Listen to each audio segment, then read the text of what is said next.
When most people discuss a cold land environment, they usually think of the classic Arctic environment, even though a cold land environment can exist over any region you fly. A cold land environment exists when the temperature is cold enough to cause harm to the body. Hypothermia is the greatest threat in a cold land environment. It most commonly occurs in temperatures that are just under 50 degrees Fahrenheit. A little sweat, a little wind, plus inadequate clothing can add up to trouble. A big problem in flying over cold land environments is that most crews dress for comfort in the cockpit and not for the outside environment. If the aircraft goes down, the result is an unprepared crew in a hostile environment. The human body is best suited for tropical or semi-tropical areas. Maintaining proper body temperature in a cold land environment will be your top priority. An unprotected human being cannot withstand extreme temperature changes. As the ambient temperature drops, the body core temperature also drops. This is known as hypothermia. To understand how hypothermia manifests itself, we must first understand how the body maintains its normal core temperature.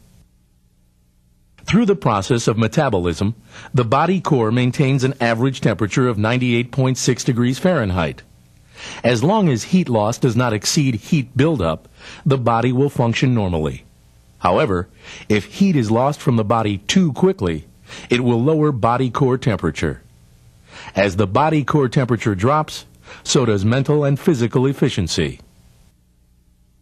Heat is lost from the body through 4 different mechanisms: radiation, conduction, convection, evaporation. Radiation is the transfer of heat waves from the body to the environment or from the environment back to the body.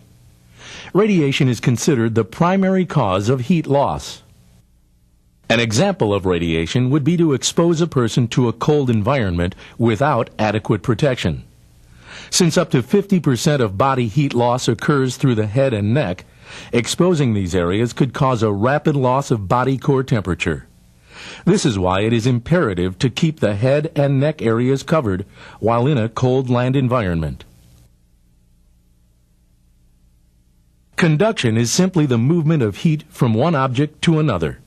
One reason why survival experts suggest that survivors evacuate the fuselage when temperatures are below 10 degrees Fahrenheit is that the cold metal will draw the body temperature down through conduction. It is even more dangerous to handle liquid fuel at low temperatures. Unlike water, the liquid fuel will not freeze at 32 degrees Fahrenheit, so whatever temperature it is exposed to will be the temperature of the fuel.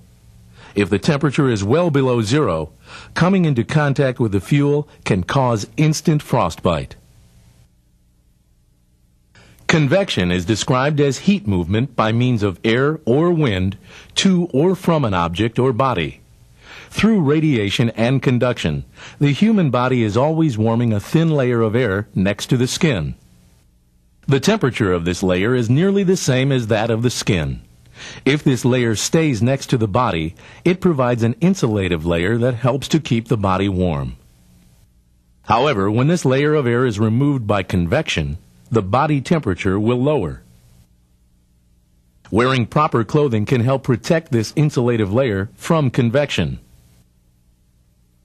Evaporation is a process through which liquid is converted to a gas, and during this process, heat within the liquid escapes to the environment.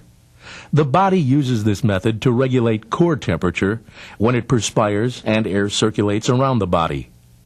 If water vapor cannot evaporate through clothing, it will condense, freeze, and reduce the insulation value of the clothing. It will also cause the body temperature to go down. For this reason, it is suggested you wear fabrics that breathe. Once body core temperature starts to drop, the body will begin to defend itself. Capillaries and smaller vessels near the surface of the skin will constrict to keep blood from coming in contact with the cooler skin. This gives the skin a bluish or ashy color. Shivering will usually be the next symptom.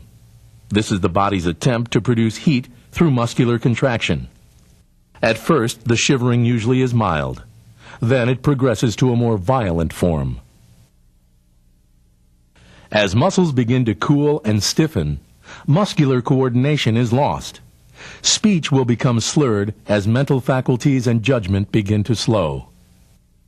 As the blood cools and thickens, the pulse will become weak and irregular. Unconsciousness may be only minutes away due to hypoxia. Another important fact concerning hypothermia is that fatigue will accelerate its onset. Hypothermia is just one medical consideration in a cold land environment. Others include snow blindness, frostnip, and frostbite. Snow blindness is a condition where the outer layer of the eyes have been sunburned. In snow-laden areas, sunlight reflected off the snow is the main cause. The primary symptoms are redness and burning of the eyes. Headache, poor vision, pain, and swelling may also accompany the primary symptoms. Prevention is the best medicine. When out on sunny days, wear some type of protective eyewear.